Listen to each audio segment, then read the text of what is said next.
Hi, friends. Welcome to Transformation Unlimited YouTube channel. Today, we have with us BV Venkatshyam, an expert of entrepreneurship. Venkat, hi, how are you? Hey, I'm doing extremely good. How have you been, sir? Yeah, I'm also fine. So, I want to explore your knowledge for the benefit of my YouTube channel viewers. Oh, excellent. Okay. Yeah, yeah, Yes. yeah, yeah. So, thanks for your time. So it's always Friends. a pleasure. It's always a pleasure as far as your meetings are concerned, Yeah. maybe, sir. Good. Very nice of you. Yeah, yeah. Friends, in the Indian landscape, a small business is said to often be a mirror image of the founder. It thrives on their intuition, their personal relationships, and their sheer force of will. But for non tech MSME to move from survival to scale, it has to survive its own creator. Whether we are optimizing a Kirana warehouse in Belgium or scaling a multi product manufacturer, the challenge is the same. Coaching or mentoring philosophy is built on transitioning from a people driven business to a process driven institution. It's about how can the magic of the founding entrepreneur be turned into a repeatable system for success. In this session, we discuss the same in detail with our subject matter expert, Venkat. Hi, Venkat. Namaste, So, namaste, yeah, namaste again. um, what are the three phases of businesses? Can you explain in detail? Uh, See, I'm an automobile man, so I'll just put this in the automobile term. So typically, the world calls it as three phases of business, but it actually is seven phases of business. We'll get Okay, into it at the next stage. But let me, since you've asked what the three phases of business are, I'll just explain that. Uh, okay, the first one is the startup. It's more like starting of an engine of a vehicle, right? okay, Any from point A to point B, if you are going using a vehicle, okay. we'll have to start our engine and then proceed. So Hmm. it's startup is the stage where you start the engine and then you move on. Okay. The second phase of it is scale up. That's Hmm. when the business shift gears and then it Okay. starts becoming bigger, Hmm. and that is where the more stress and strain for the business owner, the team, and other things will happen. And the third stage is more like what we call a stabilization. Hmm. In automotive terms, if I have to say, it is more like putting the business on cruise control mode. Uh, Okay. so in the cruise control mode, everything is optimized. So the business is running on its own. So these are the Okay. typical three stages of business. Hmm. However, for the benefit of the viewers, I'll Hmm. just touch upon the seven phases of business which typically happens. Okay. Like as I said, the first phase is the startup, which is starting of the engine.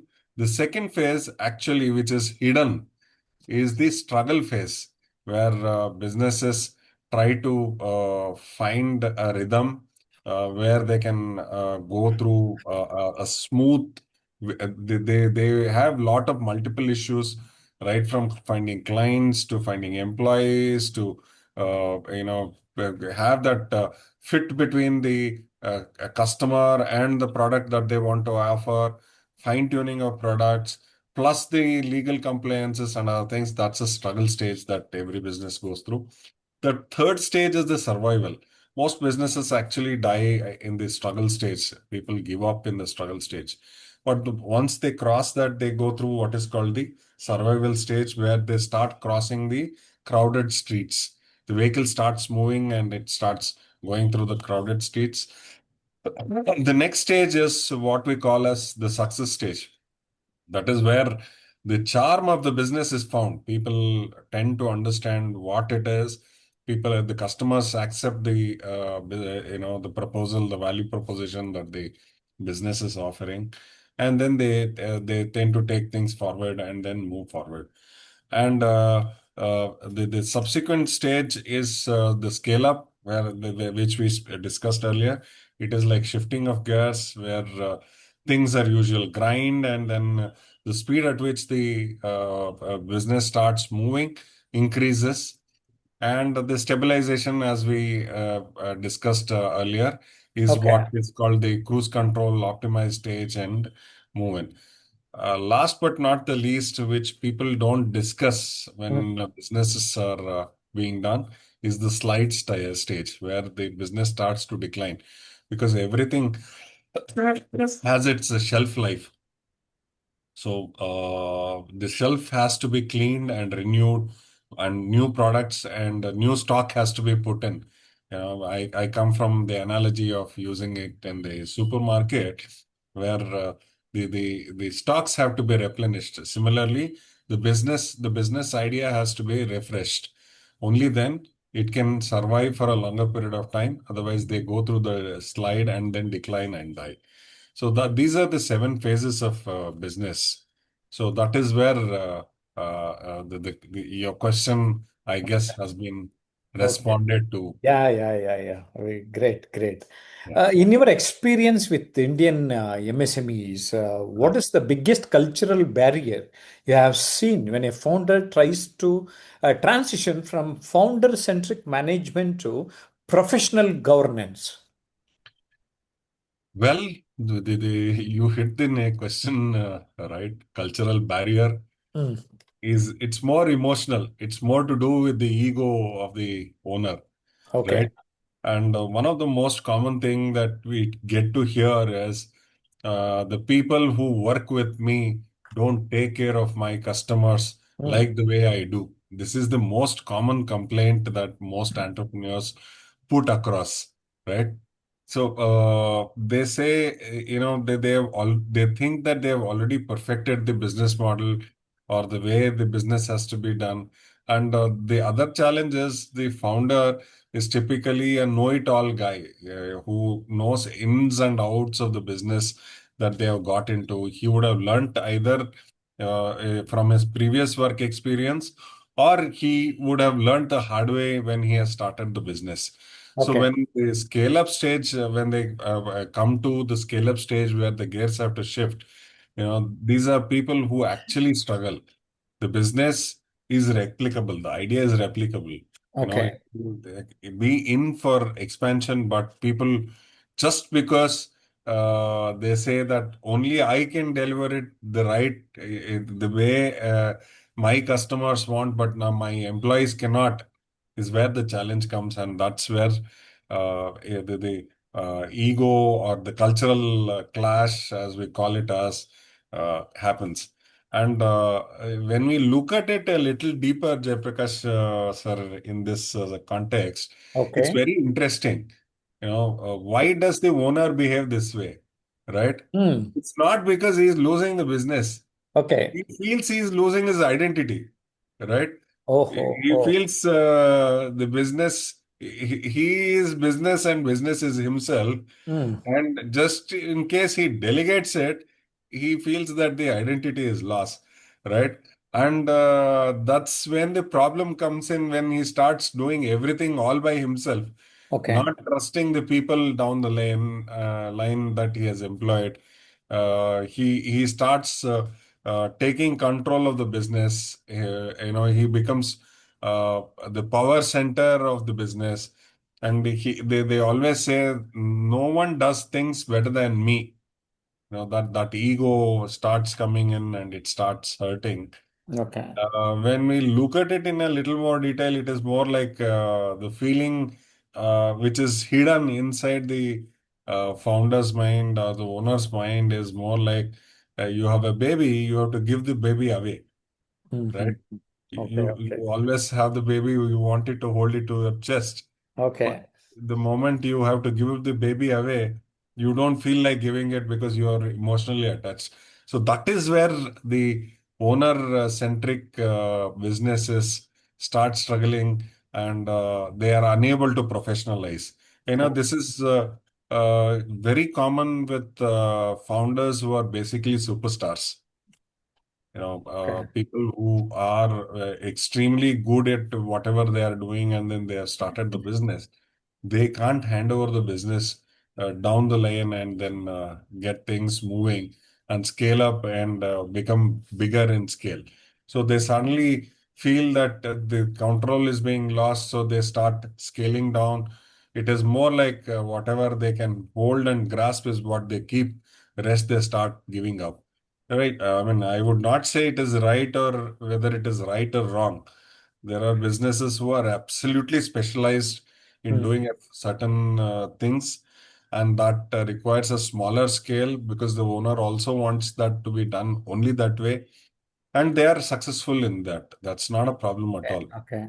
But however, if you are not willing to look at whatever is happening in the market and then the dynamics that is happening in the market and then start working around it, then that's where the problem comes. Okay. Okay. So this is the biggest barrier that I have seen and experienced. Okay. So if the aspiration of the owner of the business or the founder of the business is to grow, then they have to learn the art of delegating. They Okay. have to learn the way that, not everyone can do the way they do it, but they will have to put some systems, processes, and things like that Okay. and work it out so that the people down the lane can understand, can accept, and then they slowly start raising their standards and then living up to the standards of whatever the founder or the owner requires. Yeah, yeah, yeah. Good. When we talk about scale up, do you find that capital is the biggest hurdle, or is it the lack of middle management talent? See, capital or team is where the question comes. Hmm. Capital is more like a smoke screen. Smoke screen, I'll explain what smoke screen is. No, because the context is right. Hmm. The Israel, US, and Iran are in a conflict, and that war has its own way of doing it. So there is something called a smoke screen, Hmm. which the army personnel use. Okay. Okay. Right? So it is more like a deviation. They Okay. divert the attention Ah. by bombing something where it puts in a large smoke out, and then they hide behind the smoke and then escape elsewhere so that Okay. they can do a attack kind of a thing. So this capital being a problem is the smoke screen that most entrepreneurs use for not willing to scale up or not scaling up. The actual problem that we see is the talent infrastructure, or if they have talented people, the cultural fit of that people. That's the bottleneck. That's the actual Hmm. bottleneck. Okay. It's not funds. Money is not a problem. Hmm. If your business is doing good, people will stand in queue and will fund you. Okay. Okay. Both, you have the formal channel, the informal channel, all things will work well. Oh. But who's going to run it? What scale are you going to run? That is Hmm. where the problem comes. And most businesses actually fail in this stage, GP. Uh, Okay. you Okay. know, we see in the newspaper that there are lots of businesses which come up for what do you say? Auction, Hmm. Hmm. property auction, the seizure of businesses Hmm. or closure of business. The problem there is they Hmm. would have got the capital based on the historical success that they have had. But when they are trying to scale up, they won't have used the right talent. Either the talent, the people that talent in the sense, the people that they would have employed and things like that, they are not right, or the right people feel very choked to work under this owner, so they quit and go out. Okay. Okay. Okay. Yeah. So that is where the problem comes in. The second part Hmm. of it is just because capital is available, Hmm. they tend to scale up too fast. Okay. Classic case is the story of the success and failure of the electric scooter that we have seen. Hmm. I don't want to name the brand, but we have seen how brutally it failed. They had a very grand successful story. They went public and things like that. And 2 years down the lane, the number one is a number five player today. People are not buying their scooters at all because they scaled up too fast. Primarily, the standard operating procedure was missing. The second level of leadership, though they were present, became mentally absent because basically because the owner or the founder was a control freak. Hmm. Hmm. He Hmm. wanted to control the entire conversation, the entire direction in which the business goes, not willing to respect the ideas or the thoughts that people have been saying. There's this word which people use, my way or highway, is where the entire thing would have gone wrong. So Okay. scaling up too fast without an SOP is a recipe for failure. Other Hmm. than that, the third part of it is, though there is level two, this thing which is present, which is this thing, the know-it-all or the control freak owner who is running the business, he is the one who keeps taking all the decisions, and this causes dilemma and delay. I'm marking these two D's, right? Dilemma and delay in decision making. So they make it three D's, Hmm. right? Hmm. Right. So they all the decision making D is delayed by the dilemma caused around the decision that has to be taken, because the whole uh, idea of decision making is not delegated to people. Okay. Okay. The Okay. control freak owner is keeping all to himself, Hmm. right? He doesn't give freedom to people. So this is a major, major hurdle as far as I've seen. And when you assemble a team, the team will not be performing like a team, because when you have more than 3, 4 people in this thing, there's an internal contest to be more powerful in the system. So there is politicking which happens, right? The Okay. politicking which actually creeps in. The Hmm. moment you have a third team member, there is politics which is already setting in, Okay. right? Okay. The power mongering begins. Hmm. Who Hmm. has Hmm. more influence over the owner? All these stories come in. Okay. So it's a slightly double-edged sword with which you have to walk at this scale-up stage. Okay. And once able to subscribe to this idea of getting good people and letting them free. I've seen this. You are been doing it very successfully, very well, right? Not I mean I'm not saying it from now. I've been seeing you from what, 2010, 2011, when you had a very small compact team, but you were letting them free and allowing their creativity to be utilized, and you would set the context for them to perform, right? What is that was required, you would set that context and then let them free. So that actually works. That is part one. Part two, Hmm. uh, the biggest mistake that I have also been seeing is there's this employee who questions the owner's decision, right? And then he becomes bad, right? The owner is not willing to listen to the question, understand the question, and then convince the employee as to why a specific thing has to be done the way it is to be done. Or if the employee has a fresh and new idea of doing the same thing, which can optimize whatever is being done, that can be adopted. But what happens is they tend to cut the employee and then throw him out and then say you're bad. The metric itself is wrong. Hmm. The, Hmm. the, Hmm. the measurement with which they measure people itself is wrong, and then it goes in. So in the process, most of these people will not have long-term people employees. Long-term employees actually look for two things.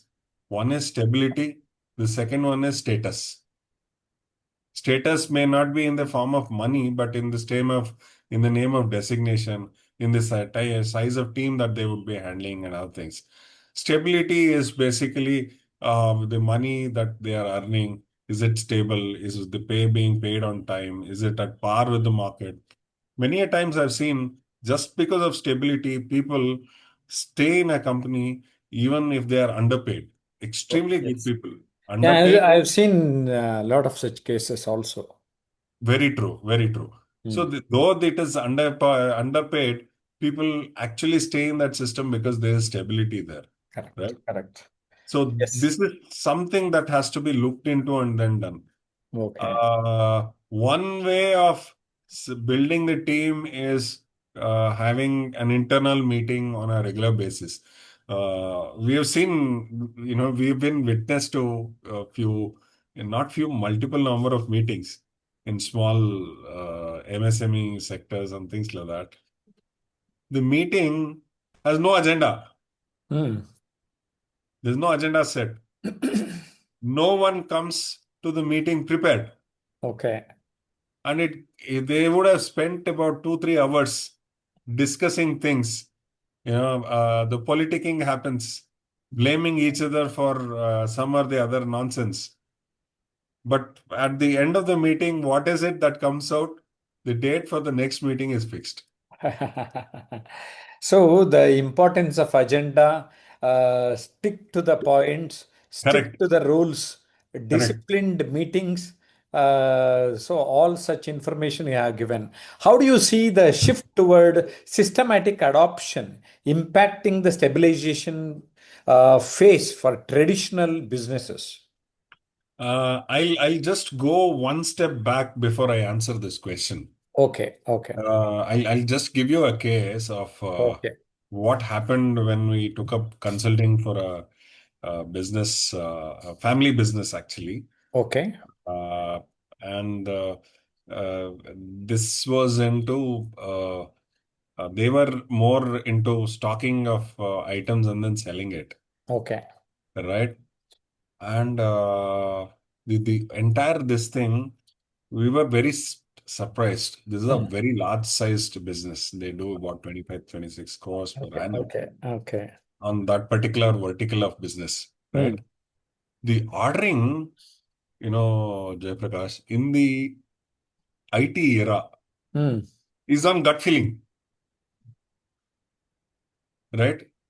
The whole reason for why the owner approached us was he was having a working capital block.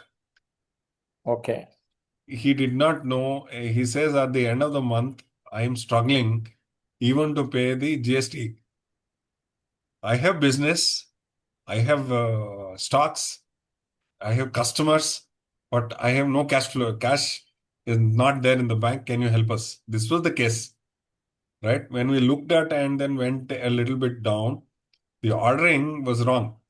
Okay. Everything was on gut feeling. Okay. And when we dug a little deeper into that, and then we realized Mm. the owner had resistance to change. When we asked him questions, he had resistance to change. Okay. Reason is he felt that he would lose control, right? He feels that the business will go out of his hand. And the other important thing is he was so disorganized that when you try to organize things and put systems into place, he is afraid of it. He says, no, no, no, all these things will not work, Okay. right? He is not willing to look at information. He is only, relying on his intuition and trying to do his Hmm. business, right? And then we had to crack it, right? Okay. There's this saying. I would translate it and then put it this way: Okay. dashboards speak louder than the owner's ego. Right? So we they pulled the data out. No, they had computerized systems.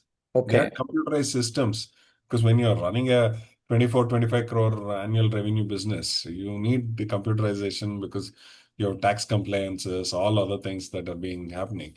Yeah. So we used the data, we pulled out some 3 years of data and then put the data, cleaned it up, organized it, made charts, made dashboards, and then showed him saying that, boss, this is where your issue is, right?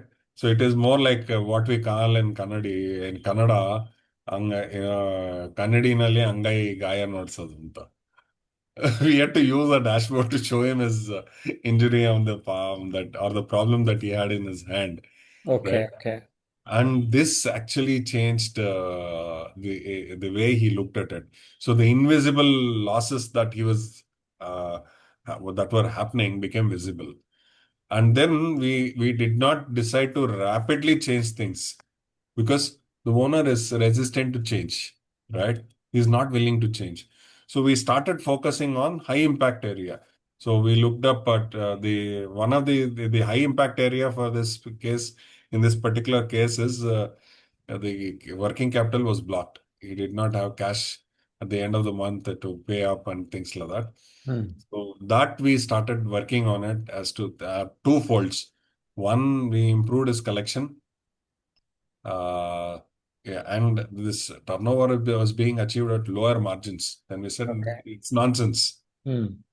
It's nonsense. You are selling it less than whatever market is selling because you want to do turnover. This is and that's a specialty business that they were into. I Okay. said, when you're in specialty business, if you're not making margins, then you're being stupid. Then we got that working capital moved up. We improved the profitability, brought in system, and then we started aligning the team. We started capturing data. That data was being translated into dashboard. So the entire team started using technology to understand what was happening. And in the process, they started accepting and saying that my owner has done a great job. So the owner also, when these people started working for the owner, appraising him, professionally telling him what was happening, and all these things started to happen, the owner felt that these people are appreciating the hard work that I have put to build this business.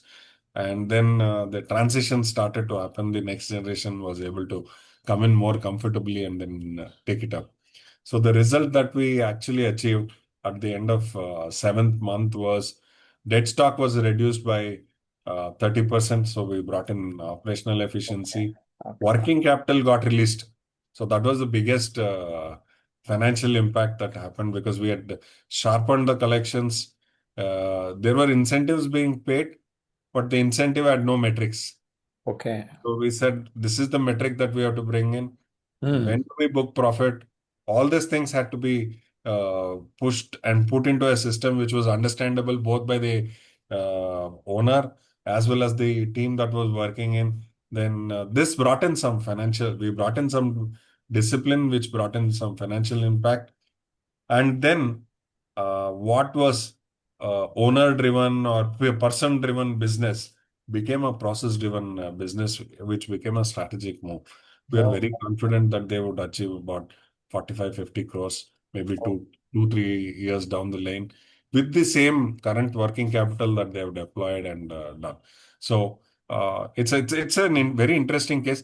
And great. funnily, this was not in Bangalore city. Oh, Okay, this was oh, tier three city, right? okay, okay. Yeah. So we were very happy that there was digitalization which had happened there, which Hmm. was extremely good. We got the data that we wanted because it was sitting in the system that they had deployed. Okay, okay. Only thing that we did was clean it up and then showcase it to the owner and then make things work. Yeah, yeah, yeah. Yeah, So what I feel is whatever discussion we had today is nothing but survival to success. That means correct, survive to succeed. Yeah. correct, correct. And I'm happy to share with our viewers that Venkat has agreed to discuss a lot of business ideas and entrepreneurship motivation for all of you. So do connect and do subscribe Jayaprakash Nagathihalli YouTube channel. Thank you, Venkat. Thank you very much. Yes, sir. But the parting line is in God we trust, rest bring the data to the table. Thank you. Thank you. Good, Thank you, good, great, Jayaprakash. Thank great. you very much.